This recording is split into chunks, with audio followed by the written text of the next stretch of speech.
Buenas tardes. Yo no voy a agradecer a la organización de las jornadas que me haya invitado, porque los que me conocen saben que soy un imprudente y no solo he tenido un lío fenomenal participando con otros compañeros de acto en la organización de las jornadas, sino que ya en un ejercicio máximo de masoquismo encima he aceptado participar en las mismas.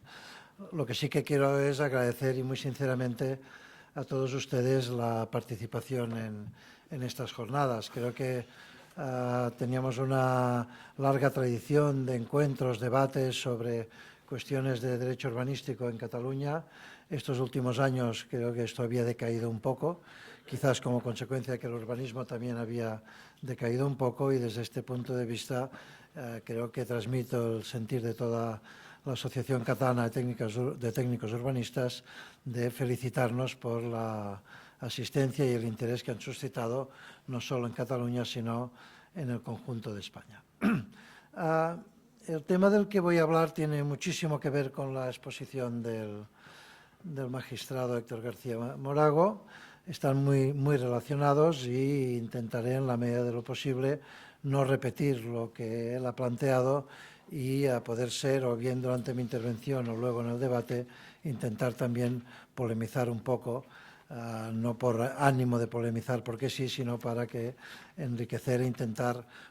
aclarar conceptos y a ver si conseguimos avanzar un poco en estas cuestiones. Yo, para empezar, quería hacer una referencia de carácter general sobre cuál es el régimen de ejecución de las sentencias en el ámbito de la jurisdicción contenciosa administrativa. Los que no son juristas, no se preocupen, intentaré ir razonablemente rápido y no centrarme en disquisiciones excesivamente técnicas, pero me parecía necesario hacer esta referencia general para luego para darle un adecuado marco a las reflexiones que a posteriori haré sobre cómo y de qué manera se ejecutan o deberían ejecutarse las sentencias en el ámbito urbanístico. Desde este punto de vista, lo primero que aquí quería señalar es que la ejecución de las sentencias contencioso administrativo ha sido siempre la cenicienta, el hermano pobre de la jurisdicción contencioso administrativa. Yo creo que no exagero si digo que en el sistema de control de la administración articulado a través de la jurisdicción contencioso administrativa tenía una notable factura técnica ya en la originaria ley de 1956. La demostración de esto es que pervivió hasta el año 98, que se promulgó la nueva ley de la jurisdicción, es decir, resistió más de 20 años o 20 años justos de constitución sin que el sistema general se viera afectado. Pero si en algún aspecto la jurisdicción contencioso administrativa presentaba un agujero negro, por supuesto durante el periodo de aplicación de la ley del 56 predemocrática, pero incluso también en el sistema post-constitución, ya a partir de la Constitución, era precisamente en el ámbito de la ejecución de las sentencias. Dicho de otra manera, era un clásico que no era nada fácil, y sigue sin serlo, conseguir una sentencia que condene a la Administración o anule un acto de la Administración,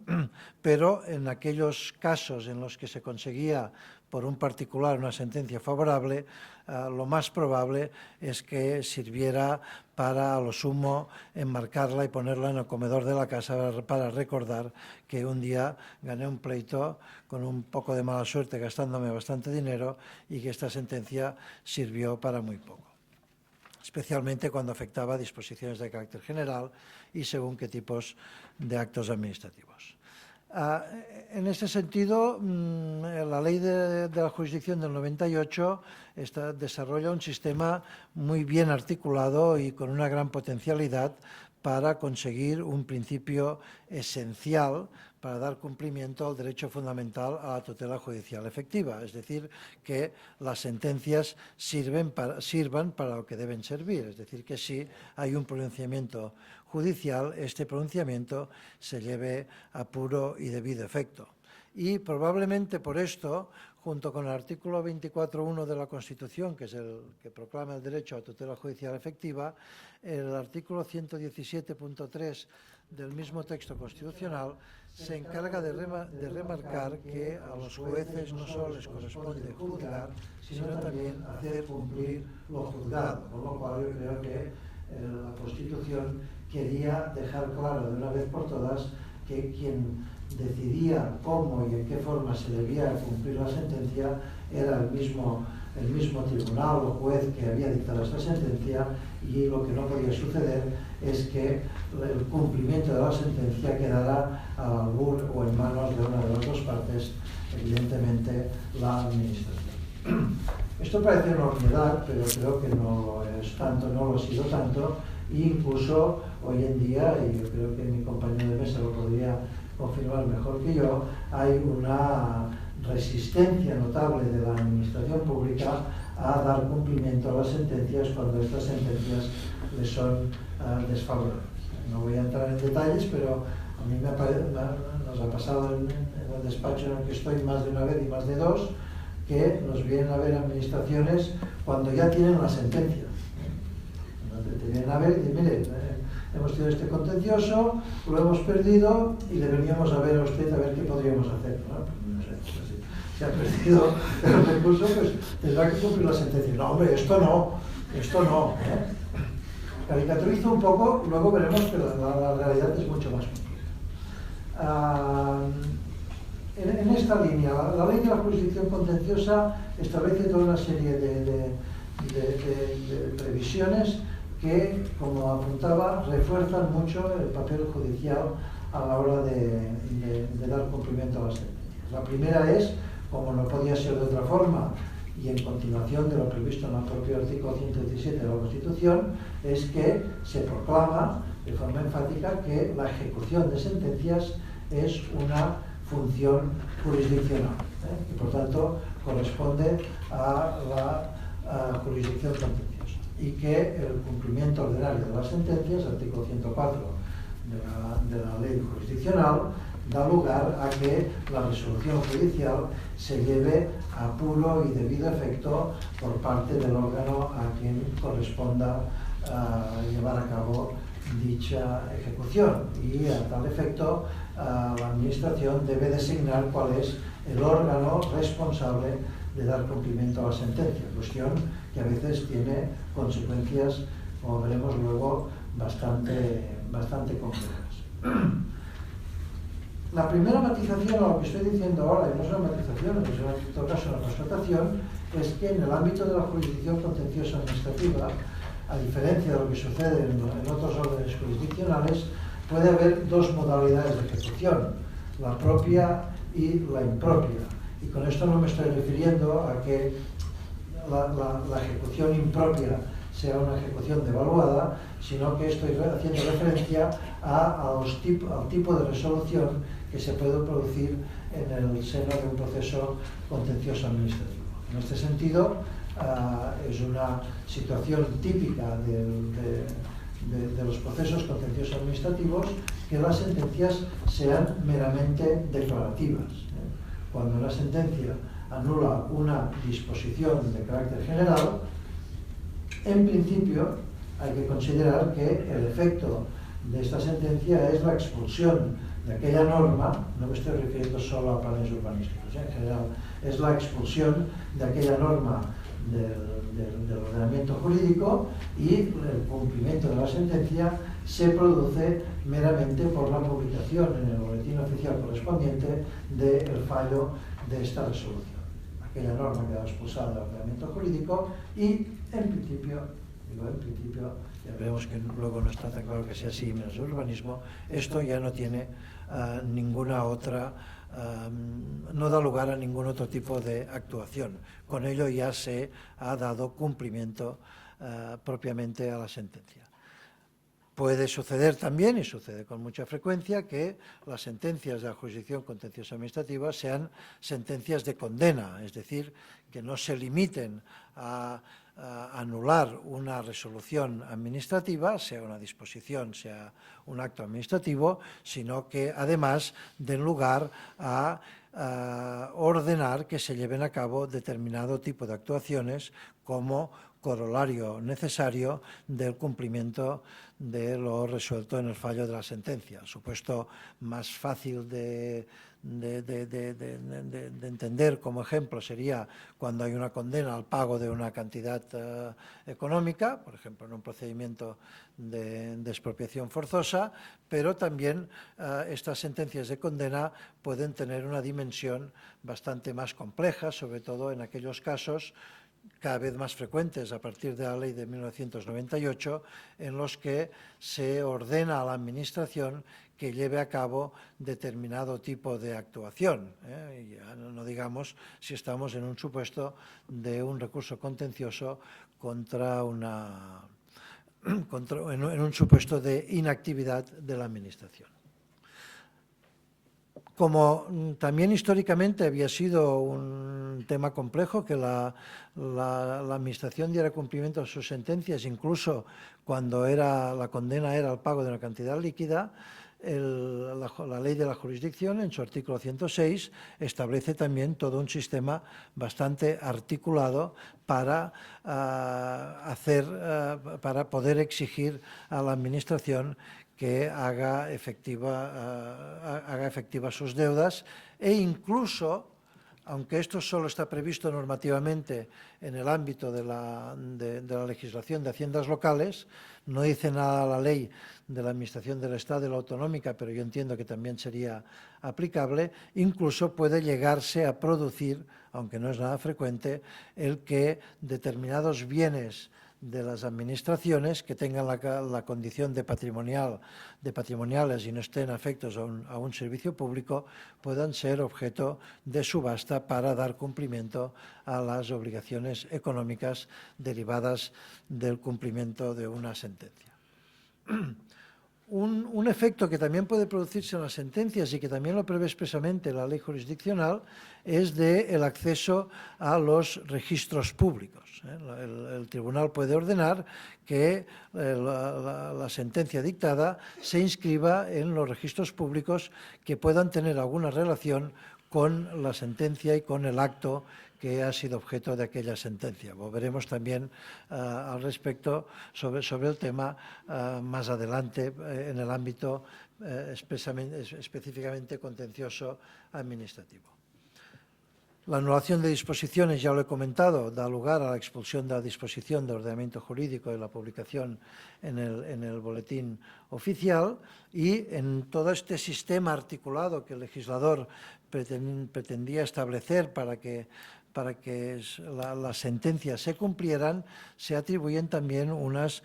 prerrogativas significativas a los tribunales, algunas de ellas, a mi entender, un poco retóricas, cuando dicen que los tribunales pueden, si la Administración no da cumplimiento a las sentencias, pueden ordenar ellos o llevar a cabo el cumplimiento por sus propios medios, expresión que me parece, como decía, un poco retórica, porque me parece que muchos medios no tenéis para, no sé, para obligar a una administración a urbanizar una calle, por ejemplo. No os imagino a vosotros dirigiendo la obra para dar cumplimiento a esta resolución, pero sí que pueden recabar el auxilio de la administración pública, y no solo de la administración condenada, sino también de otras administraciones. Pueden incluso imponer multas coercitivas a las personas responsables de los órganos que tienen encomendada la obligación de dar cumplimiento a esta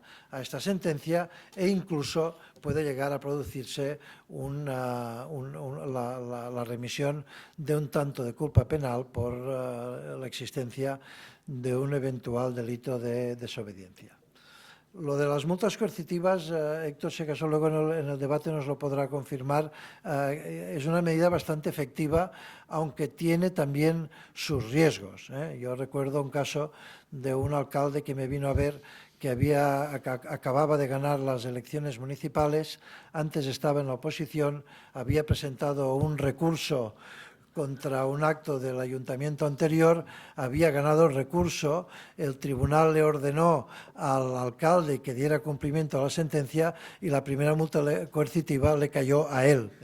al nuevo alcalde que había sido recurrente, o sea que tiene también sus riesgos. En todo caso, como el legislador es consciente de que por bien articulado que esté el sistema no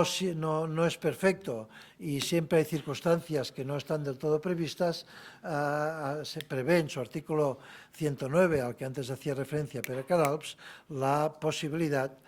por no decir la necesidad, de que se lleven a cabo incidentes de ejecución de sentencia en los que se puedan plantear, esto es importante, todas aquellas cuestiones relacionadas con la ejecución de la sentencia. En el bien entendido, no lo he dicho antes con carácter general, de que se trata de ejecutar la sentencia, no de solucionar otros problemas o crear problemas nuevos al hilo de la ejecución de sentencias. Y también el legislador, consciente de las dificultades de ejecutar las sentencias y en especial del arsenal jurídico de que puede disponer la Administración en un momento dado para intentar incumplir las sentencias, establece una prohibición expresa de los actos elusivos, es decir, de aquellos actos o disposiciones que se dicten para evitar dar cumplimiento a las sentencias, y sanciona esta modalidad especial de desviación de poder, la sanciona con la nulidad de pleno derecho, lo que no sucede con carácter general en las leyes de procedimiento administrativo, y establece un sistema notablemente ágil para el control de estos actos elusivos, ya que se pueden anular a través del mismo procedimiento de ejecución de sentencia, sin obligar, por tanto, al recurrente a tener que iniciar un nuevo vía crucis de recurso administrativo, recurso contencioso en primera, segunda instancia, etc. Por tanto, desde un punto de vista de técnica jurídica, podríamos decir que tenemos un sistema bastante completo. Ahora intentemos entrar un poco en qué es lo que pasa en la realidad y más concretamente en la realidad urbanística. Antes que nada, señalar que, pese a todo el esfuerzo al que acabo de hacer referencia, la ley de la jurisdicción contenciosa se muestra lúcida y dice: no obstante, puede haber algunos casos en los que se produzca la imposibilidad legal o material de cumplir una sentencia, cosa que, en principio, podríamos decir, va a ser que no debería ser, pero es. Y hay casos evidentes y conocidos de imposibilidad material. Un supuesto típico, luego haremos otra referencia, es las sentencias que anulan proyectos que han dado lugar a actuaciones de expropiación forzosa para la ejecución de obra pública. Acostumbra considerarse que concurre un supuesto de imposibilidad material de ejecución. Podríamos considerarlo así, más o menos razonable, aunque más que material podríamos decir seguramente que es una imposibilidad económica, y hay supuestos también de imposibilidad legal cuando se ha producido un cambio normativo que deja sin sentido alguno o debería dejar sin sentido alguno los efectos de la sentencia, porque si una cosa que era ilegal cuando se impugnó aquella actuación administrativa, luego ha devenido legal por un cambio normativo, parece que no tiene demasiado sentido que se ejecute una sentencia cuando luego la nueva legalidad permitiría el restablecimiento de la misma situación. En todo caso, señalar que el Tribunal Constitucional ha dicho en reiteradas ocasiones que la imposibilidad material o legal de ejecución de una sentencia es perfectamente acorde con los principios constitucionales, que el derecho a la tutela judicial efectiva en su expresión de ejecución de sentencia puede materializarse bien mediante la ejecución in natura, en sus propios términos de la sentencia, bien mediante su sustitución por una indemnización económica, en el bien entendido de que esto solo puede suceder en aquellos casos en los que realmente concurra un supuesto de imposibilidad legal o material. Por tanto, que es un supuesto que debe ser objeto de una interpretación estricta. No puede ser en ningún caso objeto de una interpretación amplia. Conste que he dicho estricta, no restrictiva. Pero bueno, a veces podría, en según qué ámbitos, se puede considerar también como que se está produciendo una interpretación restrictiva. Hay otro supuesto que solo cito, que es el de expropiación de sentencias. Este no nos ocupa en la jornada de hoy. A lo mejor dentro de unos tiempos, al paso que vamos, sí que nos podemos encontrar ya en supuestos de expropiación de sentencias, porque se refiere a cuestiones que puedan afectar a la seguridad nacional, a la integridad del territorio, cosas de este tipo que no son las que hoy nos ocupan. Entremos ya en los temas en la ejecución de sentencias en el derecho urbanístico. Héctor García ha hablado de los efectos o de la anulación de los instrumentos de planeamiento. Yo, aunque sea no me extendré, pero sí que lo apunto aquí para luego poderlo discutir. La naturaleza de los planes como disposiciones de carácter general es una consecuencia indiscutible de los excesos y la incontinencia de la doctrina administrativista. El maestro de maestros elaboró una teoría muy sugerente sobre este tema, el principio de concreción sucesiva del sistema normativo urbanístico, elaborado por García de Enterría. A partir de aquí todos abrazamos la fe de la disposición general y así nos luce, así tenemos los problemas que tenemos. Yo creo también que la jurisprudencia ha sido excesivamente fundamentalista en la interpretación de la naturaleza del plan como disposición de carácter general, por mucho que hay algunas normas que yo creo que extralimitándose de lo que es procedente regular y a veces haciendo más consideraciones teóricas que no previsiones normativas propiamente dichas, se han excedido al darle esta calificación. Para mí el plan tiene determinadas características propias de las disposiciones generales, pero me parece exagerado atribuirles todas y cada una de las características propias de las disposiciones generales, lo cual puede parecer muy bonito, pero luego también plantea, como ya se ha señalado, algunos problemas importantes. Por señalar uno que no ha apuntado Héctor, el de la imposibilidad de presentar recursos administrativos no contra las disposiciones generales que supuestamente son los planes, sino contra los actos de aprobación de los planes, que son actos administrativos, y en los cuales pueden haber problemas de procedimiento, pueden haber incluso decisiones arbitrarias, que es francamente complejo distinguir hasta qué punto forman parte del acto de aprobación o forman parte de aquellos aspectos normativos del plan que deben considerarse como una disposición de carácter general. La última manifestación de este excesivo rigorismo al que me refería antes ha sido que ya no se admiten recursos administrativos contra los actos de aprobación de los planes. Bueno, y si el plan lo ha dictado un órgano manifiestamente incompetente o es un órgano colegiado y no se han respetado las normas que rigen la formación de voluntad de este órgano colegiado, Esto no se puede plantear en vía administrativa. Hay que ir a un recurso contra el plan y anular el plan. Yo creo que no tiene demasiado sentido, pero es como consecuencia de que esta especificidad que tiene el plan, este tertium genus, este a medio camino entre el acto y la norma, cuando lo llevamos in totum a la condición de norma, se plantean toda una serie de problemas, yo creo, indeseados. En todo caso, desde el punto de vista material, hay un tema también especialmente trascendente, que no siempre se soluciona con los mandatos que a veces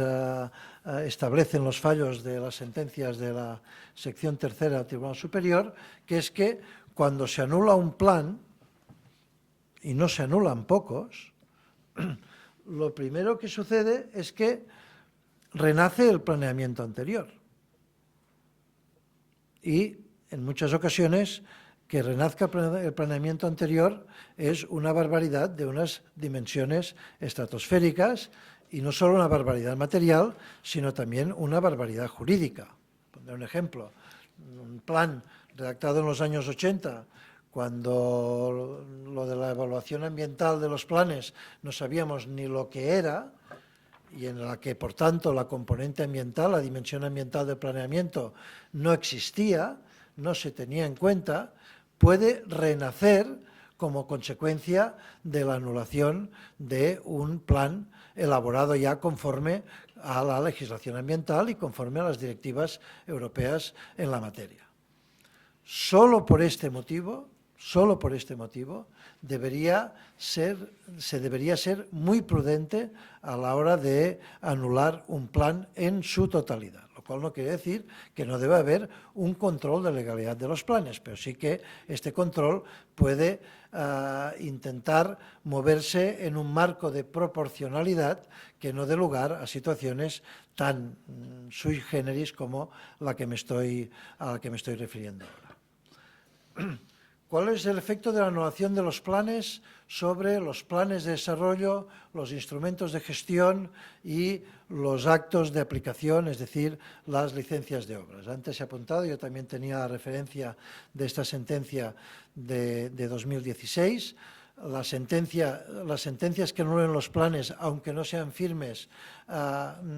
vinculan a las administraciones en cuanto a los planes de desarrollo. Esto se ha dicho ya en varias sentencias del Tribunal Supremo, y creo que tiene bastante sentido, porque si no lo que estamos es haciendo el problema cada vez mayor. Yo creo que los actos de aplicación firmes y consentidos no pueden verse cuestionados por una sentencia anulatoria de un plan, por mucho que también de forma más o menos retórica alguna norma jurídica, la técnica legislativa de la que disfrutamos o padecemos es manifiestamente mejorable, y muchas veces el legislador se pone a explicar su vida o sus teorías o sus ideas en lugar de hacer lo que tiene que hacer, que es regular. Y si de forma más o menos retórica un precepto dice que la licencia es la última fase de la ejecución del planeamiento, yo creo que que diga esto conceptualmente tiene mucho sentido y es muy coherente. Los planes se hacen para que se ejecuten, pero de esto, a mi entender, no se puede deducir que la licencia también es un acto de ejecución y que, por tanto, también puede verse cuestionada por una sentencia anulatoria de un planeamiento urbanístico. A ver, la seguridad jurídica y la misma previsión de la ley de la jurisdicción sobre los efectos de la anulación de disposiciones sobre actos firmes y consentidos, creo que debe prevalecer de todas. Y desde esta perspectiva no comparto para nada esta visión de expandir los efectos anulatorios de los planes también a los instrumentos de gestión urbanística. Los instrumentos de gestión urbanística son actos de aplicación de los planes. Si no hay plan, no puede haber gestión urbanística, pero el instrumento de gestión urbanística se inscribe sin ninguna duda en el ámbito de los actos administrativos, y si son firmes y consentidos no pueden verse afectados por una sentencia anulatoria de un plan. Otra cuestión es el posterior proceso de ejecución que pueda llevarse a cabo o si la anulación del plan deviene en una inviabilidad de dar cumplimiento al instrumento de gestión urbanística. Habrá que modificarlo, habrá que reconsiderarlo, habrá que adaptarlo a la nueva planificación, pero no me parece razonable expulsarlo automáticamente del mundo de los actos administrativos firmes y consentidos. En cuanto a los instrumentos de gestión urbanística, en cuanto a la anulación propiamente de los instrumentos de gestión, proyectos de reparcelación o proyectos de expropiación, como consecuencia de la impugnación de dichos instrumentos. Cuando se anula un instrumento de gestión urbanística, parece claro que no se puede continuar el proceso de ejecución y de aplicación del planeamiento. Falta una pieza fundamental que se sitúa a medio camino entre el planeamiento y la urbanización o la construcción. Si el instrumento de gestión urbanística ha sido anulado, no hay habilitación para continuar con la ejecución del plan y, por tanto, deberá hacerse lo que, en su caso, se deduzca de la sentencia para poder rehabilitar la legalidad del proceso de ejecución de aquel plan.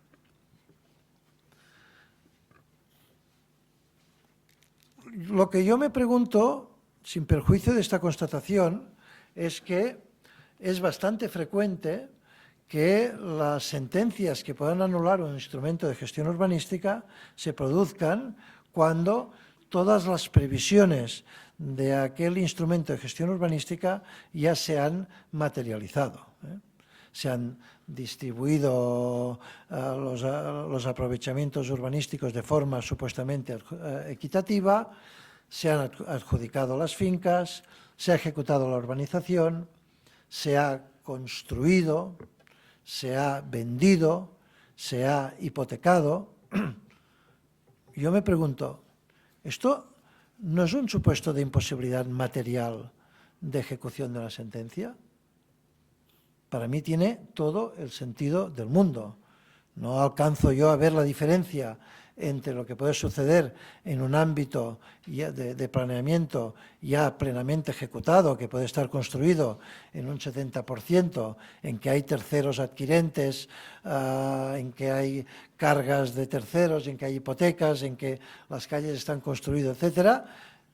No alcanzo a ver yo la diferencia entre esto o una obra pública ejecutada. Hay una diferencia, sí, la titularidad pública o privada, pero para mí la imposibilidad material debe estar relacionada con las dificultades y los efectos que puede tener una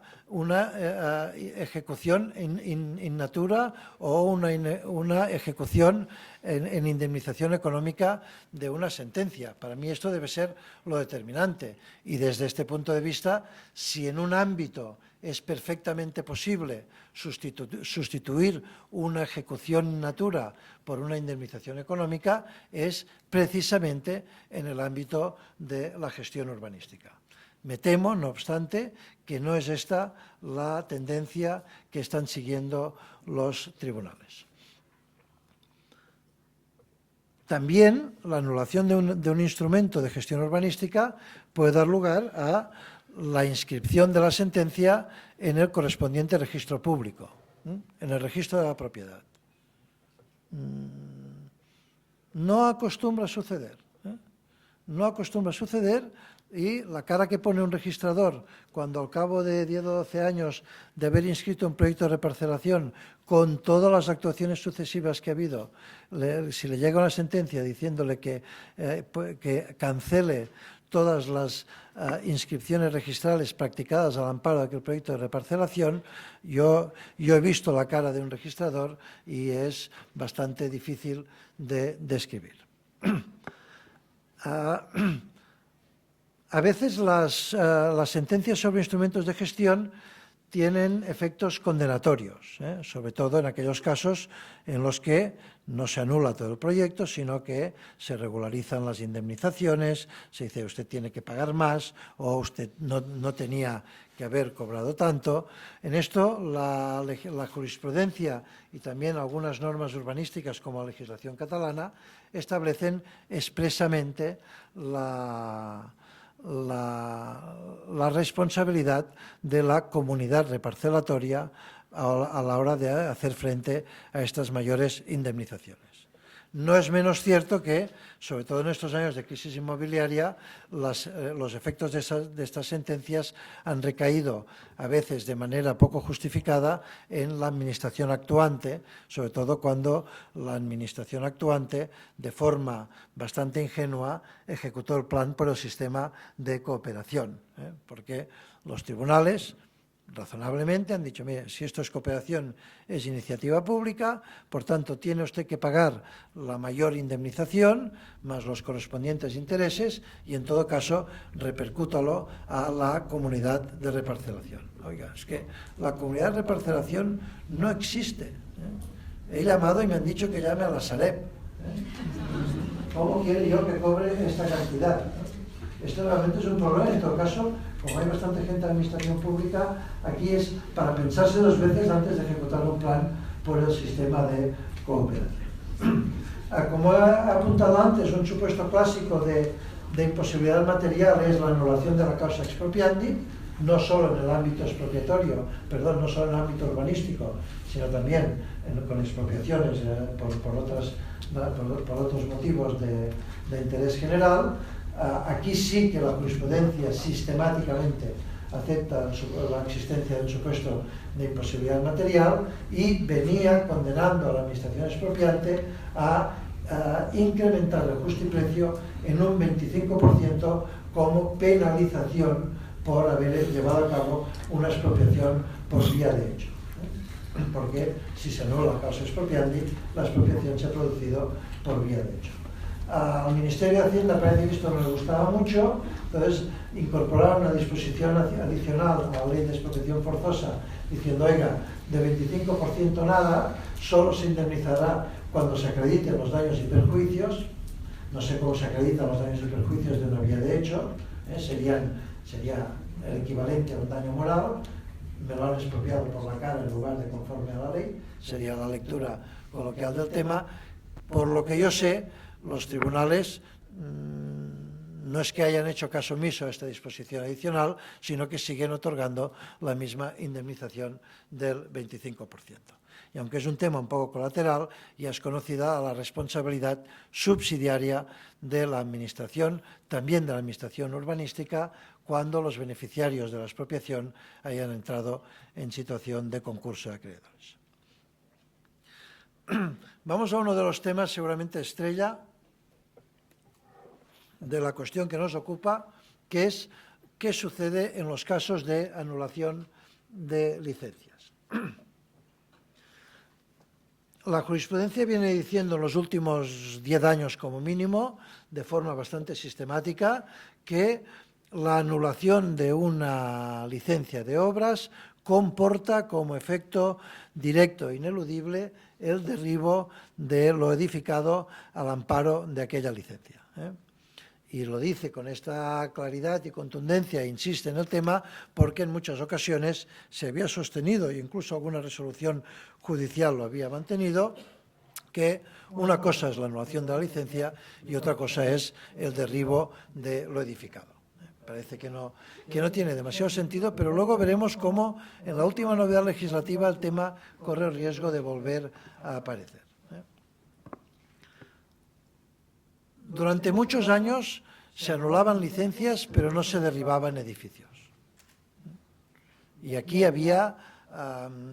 desde la resistencia de la Administración, porque del derribo se derivaba la indemnización directamente, hasta la aplicación de principios como el principio de proporcionalidad o la constatación de existencia de dificultades técnicas difícilmente salvables, lo cual en el fondo está bastante ligado con el principio de proporcionalidad. Que esto en muchas ocasiones era una argucia para evitar el derribo del edificio, yo creo que esto presenta pocas dudas. Ahora, como acostumbra pasar bastante en nuestro país o en nuestra cultura, hemos pasado de un extremo al otro. Ahora, que a nadie se le ocurra alegar el principio de proporcionalidad o el principio de dificultades técnicas. Ah, no. Si hay anulación de una licencia, hay que derribar sí o sí. No, oiga, es que me he excedido 30 centímetros en la altura reguladora máxima. A derribar. Me he excedido en la ocupación en el subsuelo y si tengo que eliminar el sótano tal como está construido el edificio, cae todo el edificio. A derribar. No puede inutilizar el sótano, no. Usted derribe. La anulación de la sentencia significa el derribo. Claro, o sea, como decía, a mi parecer, hemos pasado de un extremo al otro. La anulación de la licencia debe dar lugar al derribo, pero también debe poder el tribunal, por supuesto, hacer una ponderación de las circunstancias que concurren en aquel caso y, en función de estas circunstancias, valorar cuál es la actuación más congruente en el contexto en el que se ha producido la sentencia. Desde este punto de vista, también en muchas ocasiones las anulaciones de licencias vienen acompañadas de anulaciones de planes como consecuencia de un recurso indirecto. El interesado o no se sabe si el interesado en defender la legalidad urbanística o el interesado en zascandilear y a ver qué pillo, porque hay de todo, impugna la licencia e impugna indirectamente el plan. Otra de las patologías propias del régimen de impugnación indirecta de los planes. Se estima el recurso, se anula la licencia y se anula el plan. ¿Qué sucede en estos casos? De entrada, derribo de lo edificado. Lo que sucede es que, claro, que el plan se puede anular por muchos motivos diferentes. Si estamos hablando de un plan que ha permitido llevar a cabo una urbanización de una zona ambientalmente sensible, anulación del plan y derribo de las edificaciones, faltaría más. Pero a veces no son cuestiones desde el punto de vista material tan significativas, a veces son cuestiones meramente formales, infracciones de procedimiento o dentro, digamos, de este sistema tan rígido de jerarquía normativa, no. Esto no podía hacerlo el PMU, lo tenía que haber hecho una modificación de plan general. Puede considerarse que, bueno, pues si hice mal el plan, si lo que hice es, en lugar de hacer un PMU o un PERI tenía que haber hecho una modificación de plan general, pues ya se la hago, porque nadie ha demostrado que esta construcción sea una barbaridad, afecta al medio ambiente, afecta a intereses de terceros, etcétera. Va a ser que no. Si usted vuelve a hacer el mismo plan, se lo volveré a anular y se lo anularé por la vía de la ejecución de sentencia porque consideraré que es un supuesto de acto elusivo del cumplimiento de la sentencia. Para acabar de hacer las cosas sencillas, en aquellos pocos supuestos, al paso que vamos, en que se admite la imposibilidad legal de ejecutar una sentencia que anule una licencia, el procedimiento también es simplificado, por decir algo, lo digo todo lo contrario, porque lo que se exige es que el ayuntamiento otorgue de nuevo la licencia, siguiendo todo el procedimiento, y una vez otorgada la someta a la consideración del juzgador para que, a la vista del acto de otorgamiento de la nueva licencia, decida si concurre o no concurre un supuesto de imposibilidad legal. Esto no lo dice ninguna ley, es la jurisprudencia que ha consagrado este sistema. A mí me parece un poco matar moscas a cañonazos. Yo creo que debería poder plantear, preguntarle al juez, ¿considera usted que concurre esta supuesta imposibilidad legal? Si me dice que sí, otorgo la licencia. Si me dice que no, ya no pierdo tiempo, ¿eh? Sobre todo cuando, por otro lado, para plantear la imposibilidad legal el plazo es de 2 meses, y para dar una licencia de obras antes de poder preguntarle al tribunal si es legalizable o no, que te presenten el proyecto y otorgar la licencia en este plazo de 2 meses es materialmente imposible. Sí que es verdad que la jurisprudencia se ha mostrado flexible a veces en el cumplimiento del plazo de 2 meses, pero no siempre, ¿eh? Perdonen que cite un caso nuestro, pero hace poco nos han denegado una imposibilidad legal, pues nos han dicho, lo ha presentado usted fuera de plazo. Sí, claro, ¿cómo iba a presentarle yo el proyecto en un plazo de 2 meses? Bien, el tema es complicado, adquiere una trascendencia enorme, y yo diría muy grave, cuando afecta a terceros de buena fe, y como consecuencia de esto, podríamos decir, yo no sé si de la especial sensibilidad del legislador o de las presiones de algunas embajadas que tienen muchos residentes en España afectados por actuaciones de dudosa legalidad urbanística, pero con la modificación en 2015 de la Ley Orgánica del Poder Judicial, el legislador nos obsequió con este fantástico artículo 108.3 de la Ley de la Jurisdicción Contenciosa, que va a dar mucho recorrido y que nos puede llevar a nuevas situaciones y casuísticas distintas. Como voy muy justo de tiempo, ya me he pasado del tiempo, yo había preparado aquí toda una serie de cuestiones, algunas me las he podido más o menos inventar yo, otras me las ha sugerido una interlocutoria, un auto muy interesante del Tribunal Superior de Cantabria, que considera que existe interés casacional en un recurso presentado contra una sentencia suya, y al valorar el interés casacional enumera un cuestionario de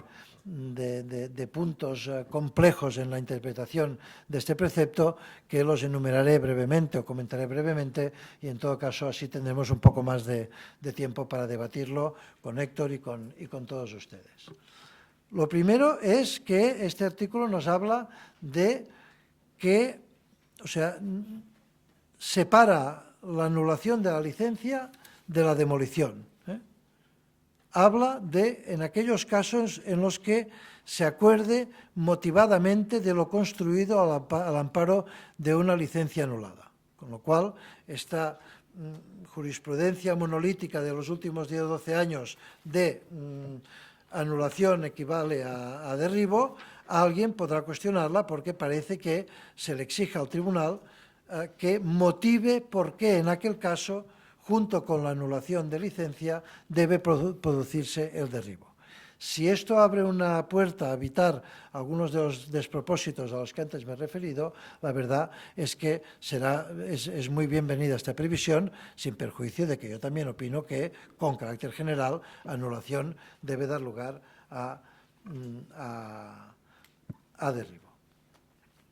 Claro, lo que plantea de entrada este precepto es una verdadera incógnita sobre si, o más que una incógnita, lo que yo entiendo que regula es que la ejecución de las sentencias que ordenen derribos, si afectan a terceros de buena fe, no pueden ejecutarse hasta que se cumplan unas determinadas circunstancias, y estas circunstancias son el depósito de la indemnización debida, cuando la ejecución afecte a un tercero de buena fe, depósito de la indemnización debida. ¿Cómo se determina esta garantía o esta indemnización? ¿Cómo se determina esta indemnización? ¿Quién debe hacer frente a esta indemnización? Acostumbramos a establecer una relación mecánica entre anulación de licencia y responsabilidad patrimonial de la administración que otorgó esta licencia, pero esto no siempre es así. En muchas ocasiones la jurisprudencia ha dicho no, aquí hay una responsabilidad concurrente entre el promotor y la administración que otorgó la licencia, o incluso, si ha habido dolo o fraude, puede no haber responsabilidad. Por tanto, lo primero que habrá que establecer es quién es el responsable de la indemnización, de hacer frente a la indemnización que deberá garantizarse a favor de los terceros de buena fe que se han visto inmersos en un proceso de anulación de una licencia y que esto les afecta muchas veces de forma extraordinariamente grave porque les afecta a su domicilio habitual. ¿Cómo se cuantifica la indemnización y quién es el obligado? Propiamente yo creo que debería vehicularse a través del procedimiento de ejecución de sentencia. Sería el sistema más rápido para poderlo determinar, pero yo tengo serias dudas de que esto sea posible, porque la ejecución de sentencia tiene por objeto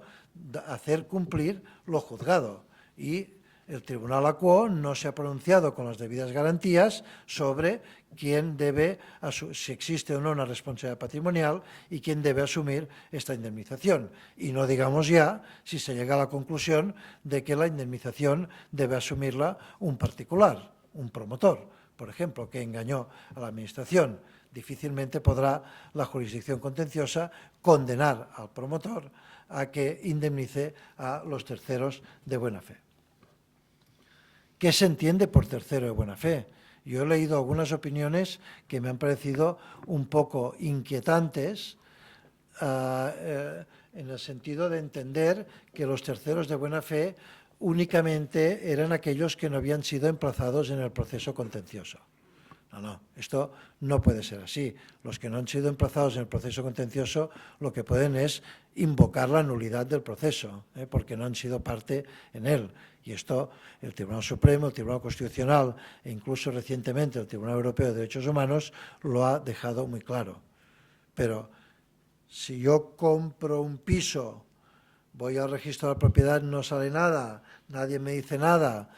cuando ya lo he comprado me entero de que hay un contencioso contra la licencia, me emplazan y comparezco en el proceso, ¿por eso dejo de ser tercero de buena fe? Me parece que no tiene ningún tipo de fundamento ni ningún tipo de justificación. A lo mejor lo que nos deberíamos plantear para los terceros de buena fe es que cuando se impugna una licencia de obras, se establezca un régimen específico de medidas cautelares que perfectamente podría traducirse en usted impugna una licencia, esto va como anotación preventiva al registro de la propiedad. Y asume usted las responsabilidades si al final resulta que la sentencia estaba bien concedida. Lo digo para no facilitar que el sistema de chantaje urbanístico que a veces existe de forma demasiado frecuente. Para terminar, a mi entender, esta previsión debe ser aplicable a todas las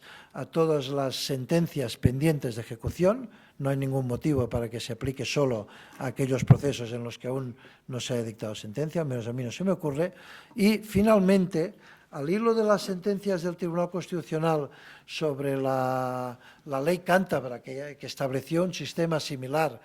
quizás un poco más rudimentario, porque tenían un problema muy grave de derribos de algunas cuantas urbanizaciones, señalar que el Tribunal Constitucional anuló la ley cántabra por motivos competenciales, pero también puso un aviso para navegantes, porque consideró, a ver si consigo, porque